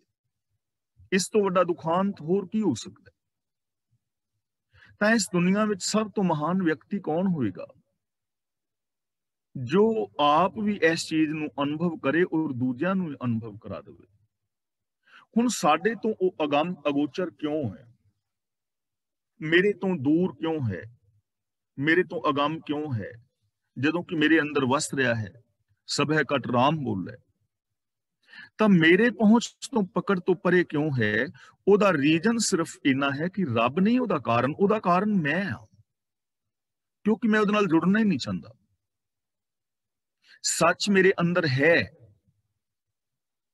ਪਰ ਮੈਂ ਸੱਚ ਬੋਲਣਾ ਨਹੀਂ ਚਾਹੁੰਦਾ, ਤਾਂ ਮੇਰੇ ਤੋਂ ਅਪਹੁੰਚ ਹੀ ਹੋਇਆ ਨਾ, ਨੇੜੇ ਹੁੰਦਾ ਵੀ ਅਪਹੁੰਚ ਹੋਇਆ। ਜਿਵੇਂ ਮੈਂ ਪਹਿਲਾਂ ਵੀ ਬੇਨਤੀ ਕੀਤੀ ਸੀ ਕਿ ਗੁਰਦੁਆਰਾ ਸਾਹਿਬ ਲੰਗਰ ਪ੍ਰਸ਼ਾਦਾ ਬਣਿਆ ਹੈ, ਪ੍ਰਬੰਧਕ ਵੀਰਾਂ ਨੇ ਅਨਾਉਂਸ ਕਰਾਈ ਹੈ ਕਿ ਸਾਰੀਆਂ ਸੰਗਤਾਂ ਲੰਗਰ ਪਾਣੀ ਛਕ ਕੇ ਜਾਣਾ। ਲੰਗਰ ਵੀ ਤਿਆਰ ਹੈ, ਬੇਨਤੀ ਵੀ ਕੀਤੀ ਜਾ ਰਹੀ ਹੈ। ਲੰਗਰ ਹਾਲ ਦੇ ਅੰਦਰ ਸੇਵਕ ਵੀ, ਸੇਵਾਦਾਰ ਪ੍ਰਸ਼ਾਦਾ ਪਾਣੀ ਵਰਤਾਨ ਲਈ ਤਿਆਰ ਨੇ, ਤੁਹਾਡੇ ਝੂਠੇ ਬਰਤਨ ਮਾਂਜਣ ਵਾਲੇ ਸੇਵਾਦਾਰ ਵੀ ਤਿਆਰ ਨੇ। ਲੇਕਿਨ ਜੇ ਕੋਈ ਬੰਦਾ ਕਵੇ ਕਿ ਮੈਂ ਤਾਂ ਲੰਗਰ ਛਕਣਾ ਹੀ ਨਹੀਂ, ਲੰਗਰ ਦੇ ਵਿੱਚ ਬੈਠਾ ਵੀ ਨਾ ਛਕੇ, ਤਾਂ ਉਹਦੇ ਤੋਂ ਅਪਹੁੰਚ ਹੀ ਹੋਇਆ ਨਾ, ਕਿਉਂਕਿ ਉਹ ਛਕ ਨਹੀਂ ਰਿਹਾ ਨਾ। ਤਾਂ ਰੱਬ ਤੇ ਸਾਡੇ ਅੰਦਰ ਹੈ, ਪਰ ਅਸੀਂ ਰੱਬ ਨਾਲ ਜੁੜਨਾ ਹੀ ਨਹੀਂ ਚਾਹੁੰਦੇ। ਸਾਡੇ ਤੋਂ ਤੇ ਅਪਹੁੰਚ ਹੀ ਹੈ ਨਾ। ਸਾਡੇ ਅੰਦਰ ਪ੍ਰੇਮ ਹੈ, ਅਸੀਂ ਇਹ ਨਹੀਂ ਕਹਿ ਸਕਦੇ ਕਿ ਸਾਡੇ ਵਿੱਚ ਪ੍ਰੇਮ ਨਹੀਂ।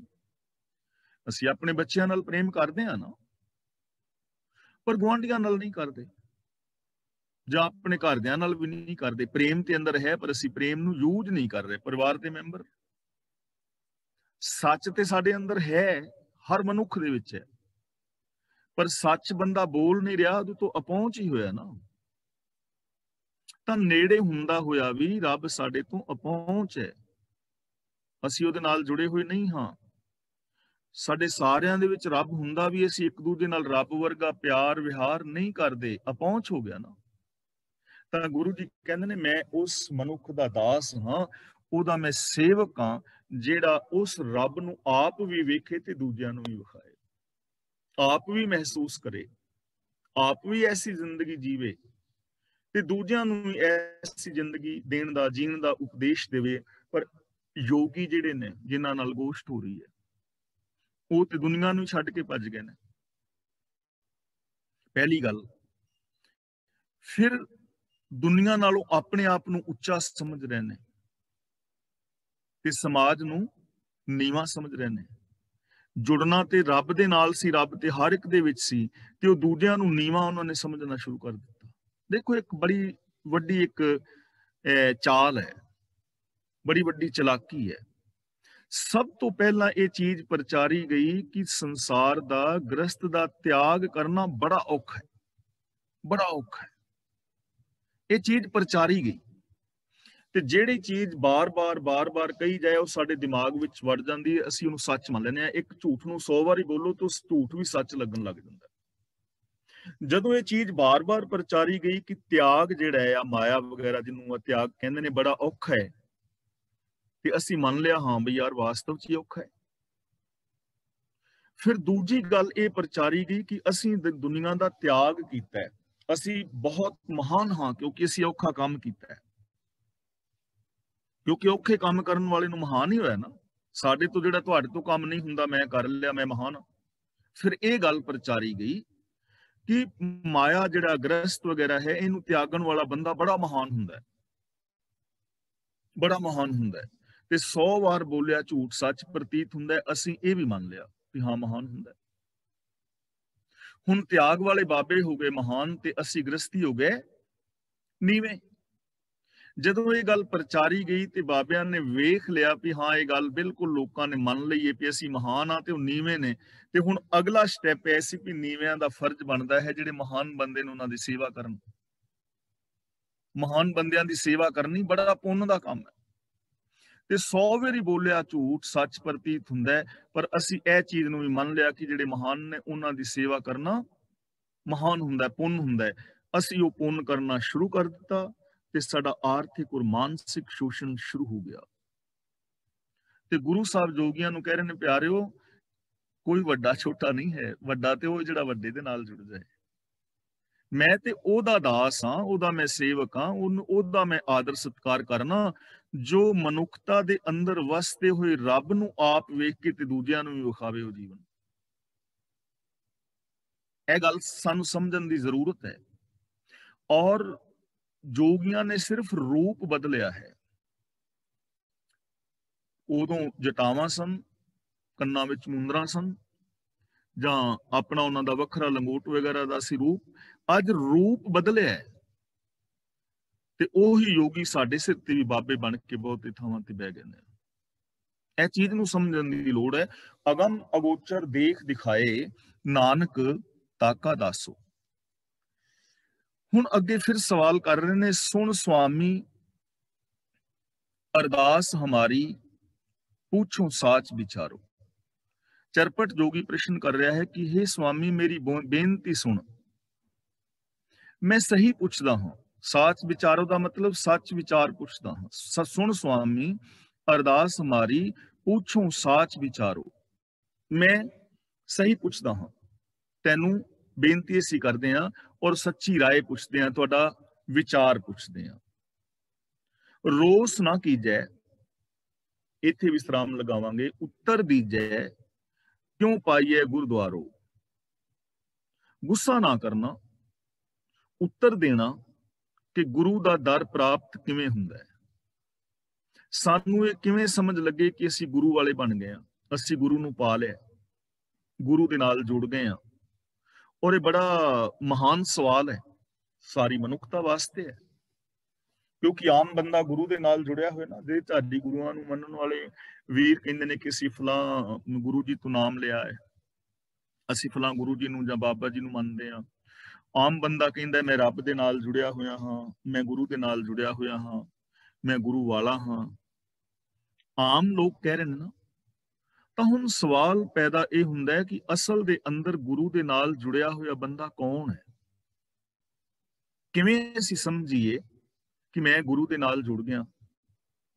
ਇਹਦਾ ਸਾਨੂੰ ਪਤਾ ਕਿਵੇਂ ਲੱਗੇ ਕਿ ਮੈਂ ਗੁਰੂ ਦੇ ਨਾਲ ਜੁੜਿਆ ਹੋਇਆ ਹਾਂ, ਗੁਰੂ ਦੇ ਨਾਲ ਮੇਰੀ ਪ੍ਰੀਤ ਬਣ ਗਈ ਹੈ? ਇਹਦੀ ਸਮਝ ਸਾਨੂੰ ਕਿਵੇਂ ਆਏ? ਮੈਂ ਹੁਣ ਵਿਚਾਰ ਕਰ ਰਿਹਾ ਨਾ ਆਪ ਜੀ ਦੇ ਨਾਲ, ਲੇਕਿਨ ਮੈਨੂੰ ਕਿਵੇਂ ਸਮਝ ਆਇਆ ਕਿ ਮੈਂ ਗੁਰੂ ਦੇ ਨਾਲ ਜੁੜਿਆ ਕਿ ਨਹੀਂ ਜੁੜਿਆ? ਜ਼ਰੂਰੀ ਨਹੀਂ ਨਾ ਕਿ ਮੈਂ ਜੁੜਿਆ ਹੀ ਹੋਵਾਂ। ਮੈਂ ਸਮਝ ਰਿਹਾ ਹੋਵਾਂ ਕਿ ਮੈਂ ਜੁੜਿਆ ਹਾਂ, ਮੈਂ ਗੁਰੂ ਦੇ ਨਾਲ ਲੱਗ ਗਿਆ ਹਾਂ, ਗੁਰੂ ਨੂੰ ਮੈਂ ਪਾ ਲਿਆ ਹੈ, ਗੁਰੂ ਨਾਲ ਮੇਰੀ ਪ੍ਰੀਤ ਬਣ ਗਈ ਹੈ, ਮੈਂ ਕਹਿ ਰਿਹਾ ਹਾਂ, ਲੇਕਿਨ ਅਸਲੀਅਤ ਵਿੱਚ ਨਾ ਹੋਵਾਂ। ਅਸਲੀਅਤ ਕੁਝ ਹੋਰ ਹੋਵੇ, ਗੁਰੂ ਜੀ ਗੁਰੂ ਦੇ ਨਾਲ ਜੁੜੇ ਹੋਏ ਨੂੰ ਕੁਝ ਹੋਰ ਸਮਝਦੇ ਹੋਣ ਤੇ ਮੈਂ ਕੁਝ ਹੋਰ ਕਰਦਾ ਹੋਇਆ ਆਪਣੇ ਆਪ ਨੂੰ ਗੁਰੂ ਦੇ ਨਾਲ ਜੁੜਿਆ ਹੋਇਆ ਸਮਝਦਾ ਰਹਾਂ। ਗੁਰੂ ਜੀ ਧਰਮੀ ਕਿਸੇ ਹੋਰ ਨੂੰ ਕਹਿੰਦੇ ਹੋਣ ਤੇ ਮੈਂ ਕੁਝ ਹੋਰ ਕਰਮ ਕਰਕੇ ਆਪਣੇ ਆਪ ਨੂੰ ਧਰਮੀ ਸਮਝਦਾ ਰਹਾਂ। ਭੁਲੇਖੇ ਵਿੱਚ ਹੋ ਸਕਦਾ ਹਾਂ ਨਾ। ਔਰ ਆਮ ਬੰਦਾ ਭੁਲੇਖੇ ਦੇ ਅੰਦਰ ਜੀ ਰਿਹਾ ਹੈ। ਹੁਣ ਦੇਖੋ, ਸ਼ੰਕਾ ਉਹਨਾਂ ਜੋਗੀਆਂ ਦੇ ਵਿੱਚ ਵੀ ਹੈ। ਤਾਂ ਹੀ ਸ਼ੰਕਾ ਪੈਦਾ ਹੁੰਦੀ ਨਾ, ਕਿਤੇ ਸ਼ੱਕ ਹੁੰਦਾ ਹੀ ਹੈ ਨਾ ਕਿ ਯਾਰ ਗੁਰੂ ਦੇ ਨਾਲ ਜੁੜਿਆ ਹੋਇਆ ਹੁੰਦਾ ਕਿ ਜੇ ਤੇ ਪਤਾ ਹੋਵੇ ਤੇ ਸਵਾਲ ਨਹੀਂ ਨਾ ਕਰਨਗੇ। ਤਾਂ ਗੁਰੂ ਜੀ ਨੂੰ ਕਹਿ ਰਹੇ ਨੇ, ਰੋਸ ਨਾ ਕੀਜੈ ਉੱਤਰ ਦੀਜੈ ਕਿਉਂ ਪਾਈਐ ਗੁਰਦੁਆਰੋ, ਕਿ ਗੁਰੂ ਨੂੰ ਕਿਵੇਂ ਪਾਇਆ ਜਾ ਸਕਦਾ ਹੈ, ਕਿਵੇਂ ਪਤਾ ਲੱਗੇ ਕਿ ਮੈਂ ਗੁਰੂ ਦੇ ਦਰ ਤੇ ਪ੍ਰਵਾਨ ਹੋ ਗਿਆ ਹਾਂ। ਇਹ ਚੀਜ਼। ਦੂਜੀ ਚੀਜ਼ ਇੱਥੋਂ ਸਾਡੇ ਵਾਸਤੇ ਜੋ ਨਿਕਲ ਰਹੀ ਹੈ ਕਿ ਜਦੋਂ ਅਸੀਂ ਇੱਕ ਦੂਜੇ ਨਾਲ ਵਿਚਾਰ ਤਾਂ ਇਹ ਪੰਕਤੀ ਸਾਨੂੰ ਯਾਦ ਚਾਹੀਦੀ, ਰੋਸ ਨਾ ਕੀਜੈ ਉੱਤਰ ਦੀਜੈ। ਰੋਸ ਨਹੀਂ ਕਰਨਾ, ਗੁੱਸਾ ਨਹੀਂ ਕਰਨਾ। ਵਿਚਾਰ ਦਾ ਮਤਲਬ ਵਿਚਾਰ ਵਟਾਂਦਰਾ ਹੁੰਦਾ। ਵਿਚਾਰ ਵਟਾਂਦਰੇ ਦਾ ਮਤਲਬ ਕਿ ਮੈਂ ਸਵਾਲ ਪੁੱਛਿਆ ਤੇ ਤੁਸੀਂ ਮੇਰੇ ਸਵਾਲ ਦਾ ਉੱਤਰ ਦੇਣਾ ਹੈ। ਮੇਰੇ ਤੇ ਥੋਪਣਾ ਨਹੀਂ ਵੀ ਡੰਡੇ ਨਾਲ ਮੇਰੇ ਤੇ ਥੋਪੋ, ਪਹਿਲੀ ਗੱਲ। ਤੇ ਦੂਜੀ ਗੱਲ ਇਹ ਵੀ ਗੁੱਸਾ ਵੀ ਨਹੀਂ ਕਰਨਾ ਵੀ ਸਵਾਲ ਪੁੱਛਿਆ ਕਿਉਂ ਹੈ, ਤੂੰ ਕੌਣ ਹੁੰਦਾ ਪੁੱਛਣ ਵਾਲਾ। ਇਹ ਨਹੀਂ। ਜੇ ਧਰਮ ਦੀ ਗੱਲ ਕਰਨੀ ਹੈ, ਰੱਬ ਦੀ ਗੱਲ ਕਰਨੀ ਹੈ, ਬਾਣੀ ਦੀ ਗੱਲ ਕਰਨੀ ਹੈ, ਤਾਂ ਸਾਨੂੰ ਇੱਕ ਦੂਜੇ ਨਾਲ ਵਿਚਾਰ ਵਟਾਂਦਰਾ ਕਰਨਾ ਚਾਹੀਦਾ ਹੈ। ਜੇ ਕੋਈ ਸਵਾਲ ਪੁੱਛਦਾ ਹੈ ਤੇ ਗੁੱਸਾ ਨਹੀਂ ਕਰਨਾ ਚਾਹੀਦਾ, ਧਰਮੇ ਦੇ ਨਾਲ ਉੱਤਰ ਦੇਣਾ ਚਾਹੀਦਾ ਹੈ। ਤੇ ਜੇ ਕਿਸੇ ਚੀਜ਼ ਦਾ ਨਹੀਂ ਪਤਾ, ਜਿਵੇਂ ਹੁਣ ਮੇਰੇ ਤੋਂ ਤੁਸੀਂ ਕੁਝ ਪੁੱਛੋ ਤਾਂ ਮੈਨੂੰ ਨਹੀਂ ਪਤਾ, ਤਾਂ ਮੈਂ ਕਹਿ ਦਿਆਂਗਾ ਵੀ ਮੈਨੂੰ ਨਹੀਂ ਪਤਾ। ਇਹਦੇ ਵਿੱਚ ਸ਼ਰਮ ਵਾਲੀ ਗੱਲ ਕਿਹੜੀ ਹੈ? ਕਿਉਂਕਿ ਹਰ ਬੰਦੇ ਨੂੰ ਹਰ ਚੀਜ਼ ਦਾ ਨਹੀਂ ਨਾ ਪਤਾ ਹੁੰਦਾ। ਗਲਤ ਇਨਫੋਰਮੇਸ਼ਨ ਨਾ ਦਿਓ, ਗਲਤ ਇਨਫੋਰਮੇਸ਼ਨ ਨਾ ਦਿਓ। ਜਿੰਨਾ ਪਤਾ ਹੈ ਉਹਨਾਂ ਦੱਸ ਦਿਓ ਕਿ ਮੈਨੂੰ ਇਹ ਪਤਾ ਹੈ, ਕਿਉਂਕਿ ਸਾਡੀ ਗਲਤ ਇਨਫੋਰਮੇਸ਼ਨ ਕਿਸੇ ਬੰਦੇ ਨੂੰ ਗਲਤ ਰਾਹ ਤੇ ਪਾ ਦੇਵੇਗੀ, ਉਹਦੀ ਜ਼ਿੰਦਗੀ ਬਰਬਾਦ ਹੋਈ। ਤਾਂ ਗੁਰੂ ਜੀ ਤੋਂ ਪੁੱਛ ਰਹੇ ਨੇ, ਰੋਸ ਨਾ ਕੀਜੈ ਉੱਤਰ ਦੀਜੈ ਕਿਉਂ ਪਾਈਏ ਗੁਰਦੁਆਰੋ। ਤੁਸਾਂ ਕਿਹਾ ਹੈ ਕਿ ਅਸੀਂ ਗੁਰੂ ਦੀ ਮੱਤ ਨੂੰ ਪਾ ਲਿਆ, ਗੁਰੂ ਦੇ ਦੱਸੇ ਰਾਹਾਂ ਤੇ ਚੱਲ ਕੇ ਰੱਬ ਵਿੱਚ ਸਮਾਇਆ ਜਾ ਸਕਦਾ ਹੈ, ਦੁਤਰ ਸਾਗਰ ਨੂੰ ਤਰਿਆ ਜਾ ਸਕਦਾ ਹੈ। ਪਰ ਇਹ ਪਾਤਸ਼ਾਹ, ਰੋਸ ਨਾ ਕਰਨਾ, ਗੁੱਸਾ ਨਾ ਕਰਨਾ, ਸਾਨੂੰ ਇਹ ਉੱਤਰ ਦਿਓ ਕਿ ਗੁਰੂ ਸਾਨੂੰ ਪ੍ਰਾਪਤ ਹੋ ਗਿਆ ਹੈ, ਅਸੀਂ ਗੁਰੂ ਦੇ ਦਰ ਨਾਲ ਜੁੜ ਗਏ ਹਾਂ, ਇਹਦਾ ਪਤਾ ਕਿਵੇਂ ਲੱਗੇ। ਇਹ ਵਿਚਾਰ ਅਸੀਂ ਕੱਲ ਦੀ ਕਲਾਸ ਦੇ ਵਿੱਚ ਵਿਚਾਰਨ ਦੀ ਟਰਾਈ ਕਰਾਂਗੇ।